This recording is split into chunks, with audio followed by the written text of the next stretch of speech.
Hello, hello, hello, and welcome to my channel. I'm Coach M, and this is the first video that I'm going to be posting on this channel. I do have a YouTube short, but this is my first full-length video. So I'd like to give you a little bit rundown about me as we get into this. I am a coach in Southwestern Ontario for girls hockey. I have been coaching for about 10 years. And the video and things I want to talk to you today are my top 10 opinions and misconceptions about girls hockey. Now, these are things that I have either had said to me or experienced or heard. I also asked my family and friends to give me some that they knew about girls hockey. Now, as I said, these are opinions and misconceptions. These are my thoughts on them. You might not agree, and that's okay. Feel free to comment down below so I can see some more if you have any more misconceptions or your opinions on these. I'm very interested to see. So let's jump right into it. Number 10, girls should start in the boys' leagues. This might have been true 15, 20 years ago, but it is definitely not true today. Girls do not need to start in the boys' programs. Girls hockey has grown so much, especially in the last 10 years. I did start in the boys program, and so did my little sister, and many girls my age did. Because the girls programs for Timbits, which is under sevens, we call them Timbits in Canada, and especially in Ontario, they're Timbits, and the under nines, which we used to call as Adams, did exist, but just were not always available to us. When I moved to the club that I coach for now, when I was a player, I was 10. So I was an under 11. I was Adam. There were barely enough girls for one team, but since there were two goalies and I was one of them, I was moved up into the under 13 division where they needed an extra goalie. But now there are so many younger programs for under 9s, under 11s. My club does not have an under 9 or under 7 program right now, unfortunately. We just don't have the number of girls. But there are many clubs that do have the under 9 and under 7. We start in under 11 right now, and hopefully in the future we can get to those under 9s and under 7s. We just don't right now. But there are also other awesome programs. I'm going to name drop one right now that I have worked with as a coach. I have volunteered with, which is Jumpstart. Jumpstart is put on by Canadian Tire as a way to help get kids that are 5 to 10 into hockey if they've never played before. It is a fantastic program. I helped out with one that was co-ed, and I've also helped out with one that was strictly for girls, which was awesome. And the girls there got so much out of it. It was fantastic to work with them because especially they're a lot younger than the girls I coach. I coach Pee Wee, or under 13 as we now call it for the OWHA. Number 9, girls will not be seen by scouts or anybody unless they play boys hockey or co-ed hockey. Again, this might have been true 15, 20 years ago when the girls programs weren't as competitive or weren't as available, but they are definitely not true now. There are so many high-profile camps, clinics, tournaments, summer programs where girls can now be seen by scouts. And a lot of universities put on different programs for young girls and younger athletes so they can be seen. There is one that is put on in Ontario. My husband's little cousin competed in it, and a girl from one of our travel under 18 teams played in it this year, which is the Ontario Summer Games. Now that is a tournament where girls from all over go out and try out, and they end up making different teams. Teams are put together and they compete in a hockey tournament. So there are many different programs for girls to be seen, not just playing boys hockey. Yes, girls will be seen playing boys hockey if they're playing at that AAA level, but they don't need to play boys now to be seen by scouts and colleges and universities. Not true anymore. Number 8, you will get better playing with the boys. Now, I personally don't think this is true. I did not get better playing with the boys, but my sister may disagree. I did not always like playing with the boys. My sister did have a lot more fun with it. But I don't think it's true personally because I don't think they're going to see as much improvement, which is what I'm getting at. You're not going to get better playing with the boys. At least I didn't. And the reason I think this is because girls will thrive and improve more if they're playing with girls on girls' teams, simply because their teammates and their opponents are sharing the same experience of being a girl in hockey. And not to mention, they may face discrimination in boys hockey, which I'll get to in a few points.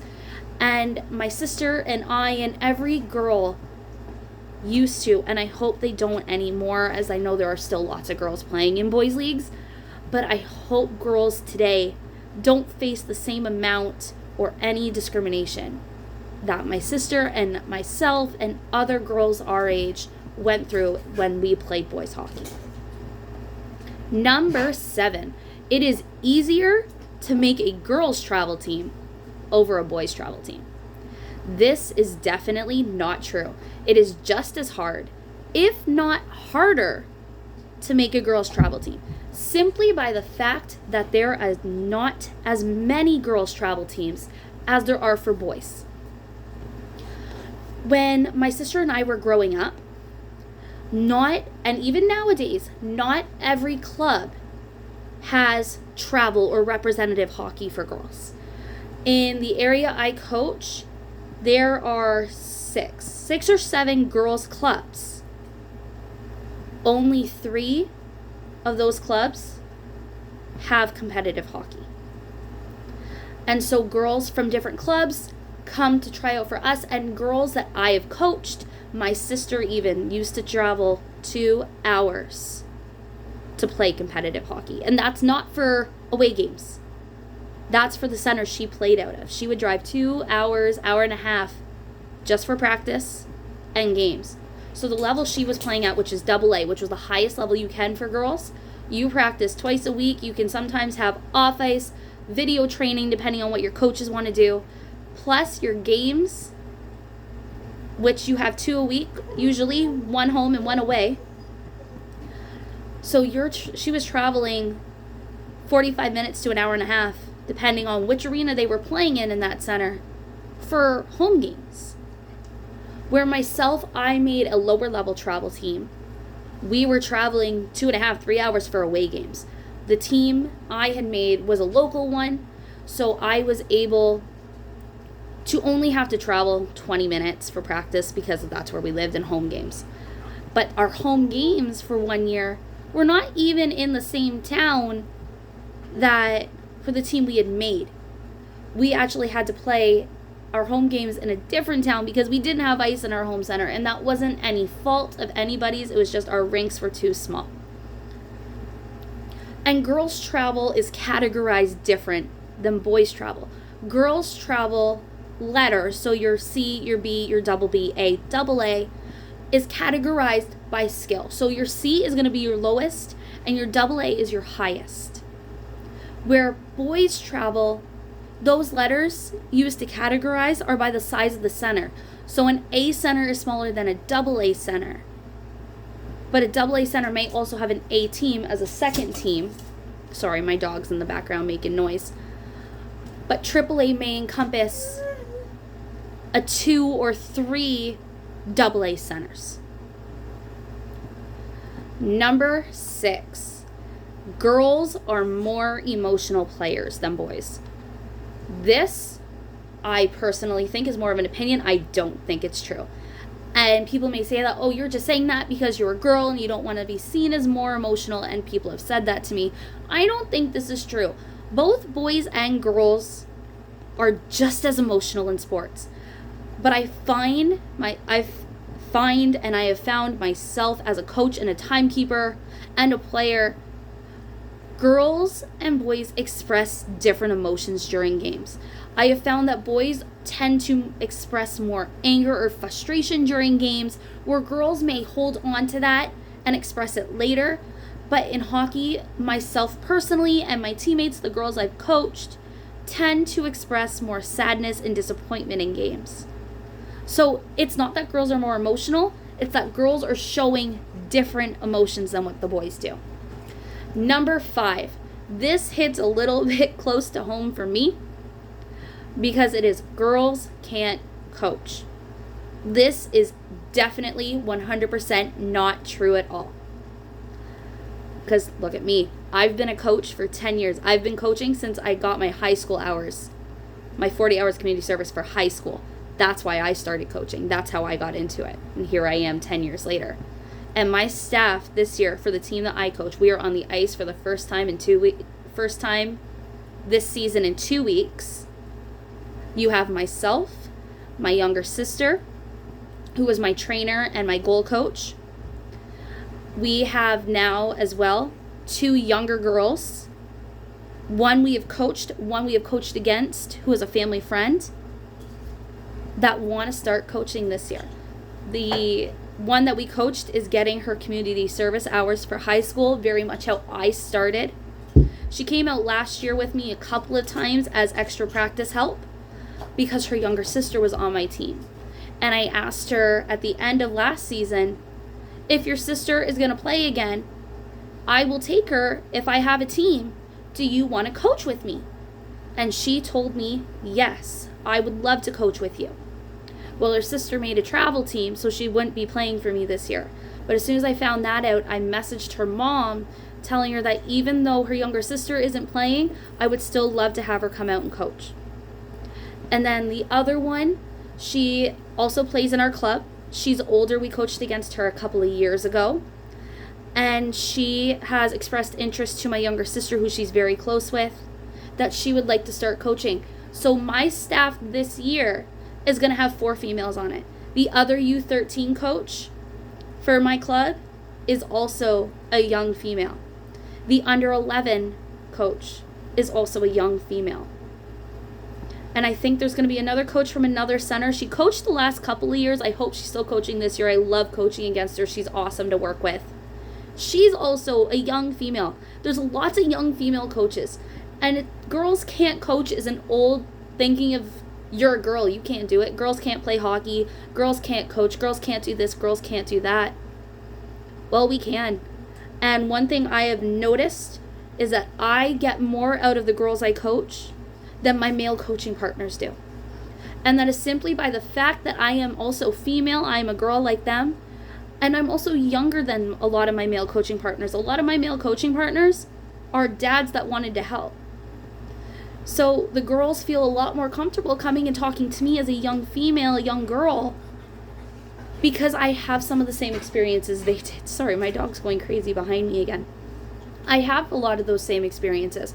And girls that I've coached in the past, if they're having problems with a coach they have now, if they're not comfortable talking to him or talking to them, they will come talk to me, and because I'm also a coach, I can talk to their coaches. Hey, so-and-so is feeling this way. You might want to address something, or such and such is happening with your girls. You might want to address it. And it's just because they feel more comfortable coming to me, whether that's because I'm a young female like them, or they've had me years past. It's what it is. And girls can coach, and girls can be an awesome coach for younger girls, and even younger boys. Young coaches, I find, are better for use in sports strictly because we're younger than a lot of these other coaches, and we can relate to these kids better. Number 4, girls are treated differently in boys or co-ed leagues. This is partly true, and I stated this in an earlier point with discrimination. 90% of the time, girls are not treated differently by their teammates or opponents. Girls are not targeted by opponents, and they are mainly protected by their teammates, more so than their male teammates. My sister, as a goalie on a boys team, during handshakes, the biggest guy on her team would stand behind her, and as they're going through the handshake, would tell their opponents, touch her and die, touch her and die, touch her and die. And that I find is very aggressive, and I don't like having that talk on the ice. But he set that standard that she is our goalie, you don't touch her. She is part of our team, she is one of us, you stay away from her. And unfortunately, the discrimination girls face is mainly from coaches, officials, parents, and unfortunately also arena staff. Coaches, though it may not be 100% discrimination, can be biased against girls. They may tend to sit the girls more, as I've experienced in boys hockey. As a goalie, my partners have played more than me, and it wasn't skill-wise. We were just as skilled, or I was more so. Officials may let girls be a little more lenient because they're smaller. They may not seem as big of a threat, or they'll target the girls to put them in the box. I've seen it happen, and it's awful. Parents, my sister has faced this more than I have with parents, being heckled mercilessly and just completely tore into. My sister was heckled so bad during one game. She screamed during a whistle at this one parent that my sister's coaches and my dad, who was on the bench at the far end of the ice, could hear her, like she was standing right next to him. It was that loud, and she was that upset about it that this guy had to be removed. And from arena staff, this is something all girls face, especially if they're playing boys. It's not so much now with dressing rooms, because girls' dressing rooms in newer arenas are full-size change rooms, which are very, very nice. But in the old arenas, girls' change rooms tend to be little storage closets. And in the old arena that is no longer existing in my hometown, it was literally added on to the building. So the heat didn't always come through in the winter, so that room was very, very cold. And 90% of the time, it was always locked.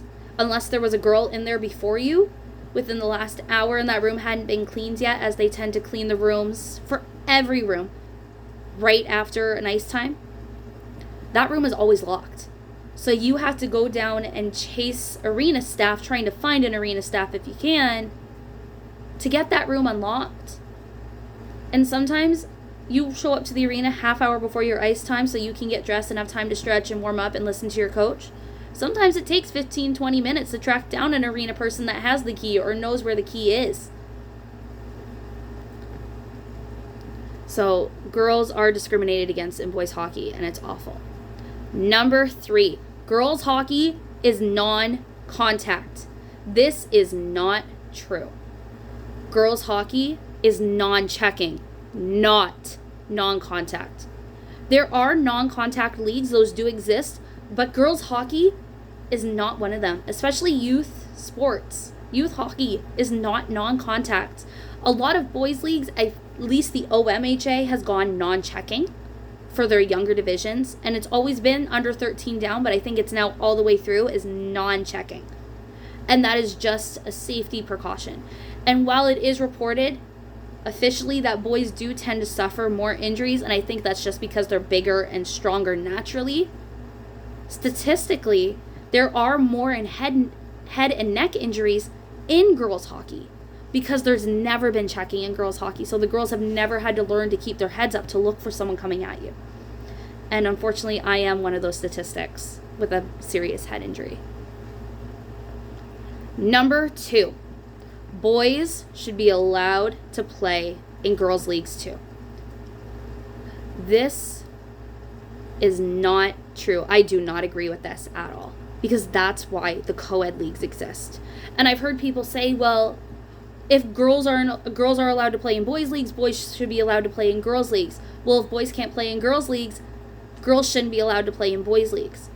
The reason I think girls' leagues were created were to give girls a safe place to play, because boys are just naturally bigger and stronger. And while girls aren't naturally targeted by boys in boys hockey, they are more likely to get hurt just because boys their age are bigger and stronger. Which is why my parents pulled me from boys hockey when I was younger, because the boys were growing at a lot faster rate than I was. Boys were growing, I wasn't. So boys my age were now half a foot taller than me, because boys tend to grow faster. I wasn't, so it wasn't safe for me to play in the boys' leagues. So I don't think boys should be able to play in the girls' leagues. Boys have the OMHA, and girls can play in the OWHA if they feel like they need to. That is not me saying all girls should play in the OWHA. Girls can play wherever they want. We are all a part of Hockey Canada. We all love this sport. You should play where you feel comfortable, but I do not feel that boys should play in the girls' leagues just for the safety of the girls. Number 1, my absolute favorite misconception is that girls hockey is not as good as boys hockey. This is absolutely not true. I think personally it's seen this way because boys hockey, for one, is more popular, and two, boys hockey is your stereotypical hockey. It has your checking and your fighting and everything that people who don't watch hockey normally think hockey is about. But boys hockey is also is faster paced, just naturally because boys are bigger and stronger than the girls. But girls hockey, because we've never had that checking, especially in competitive levels, there's more passing. It's more strategic, I find. And this is from me playing, this is from me coaching, this is from me just being a hockey fan and watching.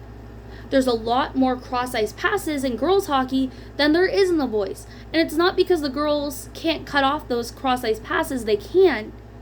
It's just because those are the plays that are set up. Because they don't have to worry about the checks. They're able to have that time to look for that pass. Short passes aren't always needed.